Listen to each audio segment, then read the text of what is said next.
Hello, my name is Eric Von Connors. I was just a normal guy until the night I learned what I truly was. A half-breed.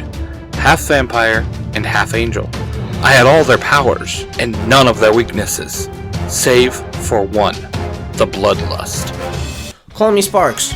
I'm a collective, a being destined to fight for the positivity of all life. I can control lightning, and I became a vessel for Fukaku, the demon god of destruction, one of the leaders of the Lost Dimension, the House of Pure Negativity.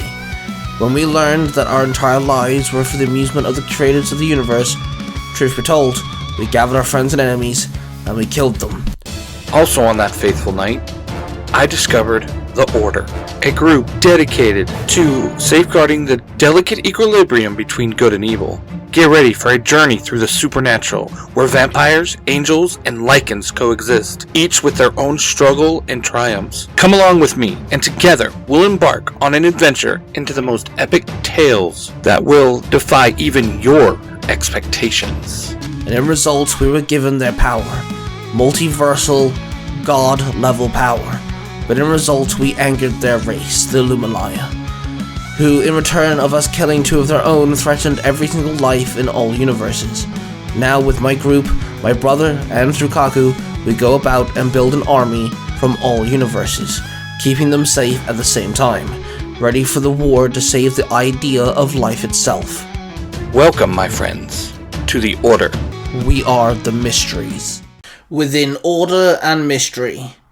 Chapter 1. The Meeting of Two Worlds. In the Lost Dimension, a portal opened and Sparks and Stealthgon walked out. Alright then, kid. Let's get this done quickly. Sparks sighed. It's just a normality. Check what you will. It shouldn't be too long, Stealthgon said with a slight shrug. Sparks shook his head, then both of them started walking around underneath the red skies and walking on the blood-covered island. Has Fukaku still got the signal? Stealthgon asked him. Sparks nodded and he pointed forward ahead of them. Stealthgon then ran off, becoming a blur as he disappeared from sight, and then he came running back just as fast, and he halted to a stop. It's just some dude capturing lost creatures, Stealthgon said, confused. Sparks took flight and followed Stealthgon, who picked up the pace, not running his fastest, but fast enough to cover the distance in a short period of time, faster than any normal human eye could see. They found a very tall man with pure white skin, a bald head with piercing yellow eyes. The man had several cages surrounding him, some big and some small, some filled with different variety of lost creatures. The man slowly turned around and gazed upon the duo as they stopped before him. The fast one and the host, the man hissed. You know of us? Sparks asked. I do, the man sneered. This is where I hit him now, right? Stealthgon asked Sparks. It is, kid, Sparks nodded. Stealthgon then moved at incredible speeds and ran straight for him. The man flicked his wrist and Stealthgon was thrown across the terrain as if something picked him up and threw him, but there was nothing there. Sparks threw his hands out and a bolt of lightning exploded from both palms and it hit the man, but he stood there unharmed. Sparks threw another bolt, then another, but once again he stood there unfazed by the lightning attacks. The man let out a small chuckle and he held out his hand and a portal opened and the cages all floated up and through the portal. Stealthgon stood up and bolted at the man again. He grabbed the young speedster by the throat and tossed him into the portal as well. Stealthgon, no! Sparks roared out. He jumped at the man, swinging his fist down, but the man blocked the attack and uppercut Sparks. Then before Sparks could react, the man stepped back into the portal and the portal closed as well. Sparks climbed to his feet, let out a small growl. Fukaku, lock on to Stealthgon now! Sparks ordered. I have his location. He is not in our universe, nor the Lost Dimension. Fukaku sniped. Yeah, I didn't think so. This freak wasn't either. He didn't seem to fit here, Sparks replied. Sparks then floated up into the air and assumed the meditation position. He then pushed his mental state out towards his brother. Leo, Stealthgon got grabbed. I'm going after him. Assemble a team and then follow me. Make sure you lock onto Fukaku's signature, Sparks ordered. I got you, little bro. Be safe, and Fukaku, watch him, Leo replied in his mind. Always, Fukaku hissed. Sparks landed on the ground, his eyes flared red. He then held out his hands out and felt the universal energy vibration. He then clenched his one fist and punched a thin wall of reality. The wall cracked and the wall opened up, revealing the new universe. Sparks stepped through the hole and the wall fixed itself behind him as Sparks entered new unknown territory. Two vampires ran through the graveyard, their eyes filled with hunger and fear as the werewolf known as Tasha Wolfbane chased after them. She dove forward and slashed her extended claws, and she caught one of the vampires by the ankle. The brute force of the swing knocked the vampire clean off his feet. She then picked up the vampire and tore it in half, chucking the two halves of the body to the ground, and they both turned to dust.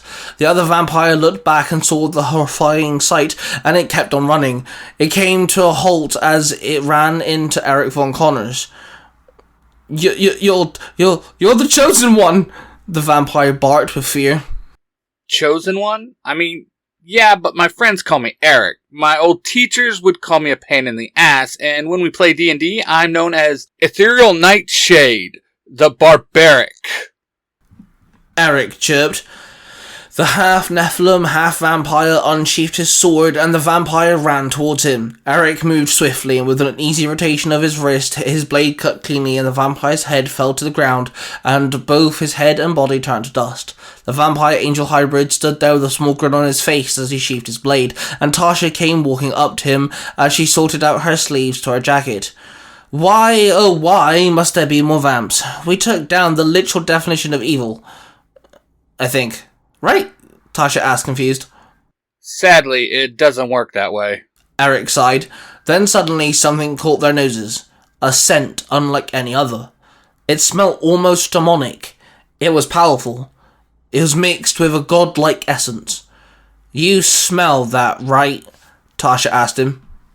It's so powerful, how could you not? Eric replied. Then something caught Tasha's sight. She pointed to the sky and Eric looked up to see someone floating high within the clouds. Get the others. I'm going to go make first contact. Be on alert for an attack. Signal the order and have them on standby. Eric ordered. Tasha nodded, then ran off. Eric bolted in the other direction and stopped underneath the floating individual. Hey there, are you lost? Eric called out. The floating man de-escalated until he gently landed on the ground. Eric scanned him quickly with his vampire eyes, his eyes now red. He was young, late teens, maybe early 20s. His hair was red and spiky. He wore a long red trench coat that draped down to his ankles, with a hood. Hey there. My name's Sparks. Wait a minute, you're a hybrid, the boy said. You're no ordinary being yourself. Eric barked back. The mixture of demonic energy and the godlike essence was making him nauseous. My name is Sparks. I'm from a different universe, the boy explained. My name is Eric. I am the chosen one. I work for the Order. Eric replied, with a hand on his chest and a slight bow to his head. Vampire and angel, huh? Now that makes a bit more sense. Sparks questioned as his piercing blue eyes examined Eric.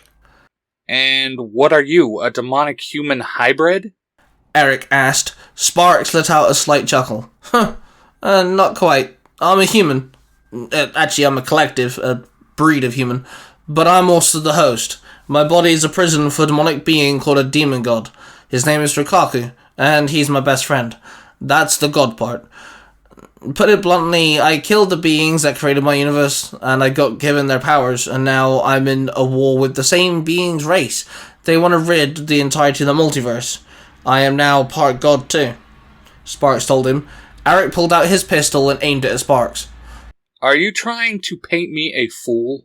Eric sneered. He aimed his pistol, taking a defensive stance. Sparks threw his hand out and a pure spark of electricity erupted from his palm and hit Eric's pistol. The pistol flew out of Eric's hand and Eric looked at Sparks in shock. Oh, did I forget I have the ability to manipulate electricity and lightning?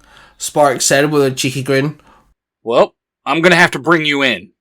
Eric snapped. Trust me, there's no need for that. Just let me show you something, Sparks asked.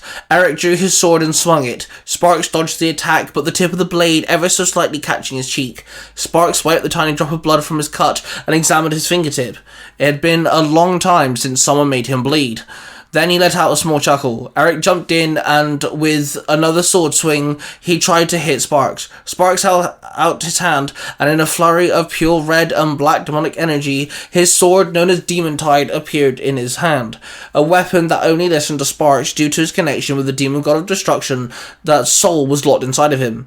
Both Eric and Sparks swung their swords, their blades collided. They entered a dance, a defensive and offensive maneuvers, both of them completely fluent with one another, neither of them able to strike one another, both perfectly capable of defending themselves. Finally, after what felt like forever, they broke formation, and they both stumbled backwards. Eric then let out a small growl, his eyes turned pure red, his hair turned from usual brown to pure white, and his wings extended from his shoulder blades. He took flight into the air, and Sparks flew up, following Eric. The night sky quickly became covered in dark grey gloomy clouds, and the rain started pouring. Both Eric and Sparks flew at each other, and their swords bounced off one another. A flash of pure energy exploded from the impact of both their attacks. Eric then thrust his blade out as Sparks blocked the attack, and then Eric spun around and smacked Sparks with both his wings, knocking him off balance. Sparks then had out his hand, and a surge of lightning erupted from his palm and hit Eric, who covered himself with his wings, but the lightning attack hit him head-on, sending him flying across the sky. Eric flapped his wings and shook his head as he felt the aftermath of the attack. Sparks then took in a deep breath and his eyes turned all white. He then teleported away and reappeared right in front of Eric. He grabbed Eric's face with both hands. "Would you just stop fighting me and look closer?" Sparks told him. Eric stopped struggling and looked at the pure white void that was Sparks' eyes. Everything came flooding into his mind. All the information. Like Sparks was playing a movie reel on Eric's brain. The whole story of the Luminia. Sparks and his brother, his whole team taking down two of the beings, gaining their powers and spreading their powers throughout a whole team, becoming the Mysteries, heroes so to speak, making sure the multiverse stayed within balance. Then the looming threat of the rest of the Luminia wanting to take revenge, and how they had the power to blink universes out of existence. Sparks making arrangements to keep all universes safe, finding those strong enough to handle their own. Then, using the Mysteries to not only keep the multiverse safe, but to make champions and to explore unknown and new energies and weapons. Beings from different multiverses, powers, abilities, and skill sets found in those universes were all at Sparks' disposal. Sparks needed everyone and all things ready for the war of all time. Eric floated there stunned as Sparks let go of his face. "Okay, fine. You have my attention," Eric muttered. They both landed on the ground. Sparks' eyes returned to their usual piercing blue, and Eric reverted back to his normal form. "I'm only here because someone or something entered into your universe from the Lost Dimension, Tsukaku's home dimension. And he has one of my teammates. He's just a kid, but I look out for him, you know?" Sparks explained. "Come on, let's go find my team. Maybe between us, we can find your friends," Eric told him. Sparks then nodded at Eric and followed as Eric led him to his team. This story is a major crossover between two original stories.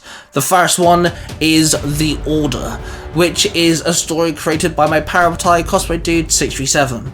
You can find The Order on its own podcast known as The Order, where you can listen to The Chosen One, where you can find out the origins of Eric.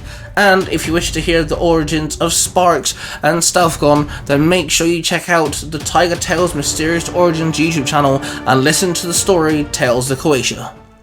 What you have just listened to is a product created by the Three Ranger Bros Studio. hosted by three cosplaying fathers who happen to be massive geeks of all sorts of fandoms. They are Mark, the Red Cornish Ranger, Cosplay Dude 637, and Ty Tiger. The studio covers different types of YouTube videos, TikToks, podcasts, and live streams. If you wish to find out who cosplays who, the YouTube channels, the TikTok accounts, and the podcasts, and all of the other social media platforms, please go to the 3rangerbrostudios.com.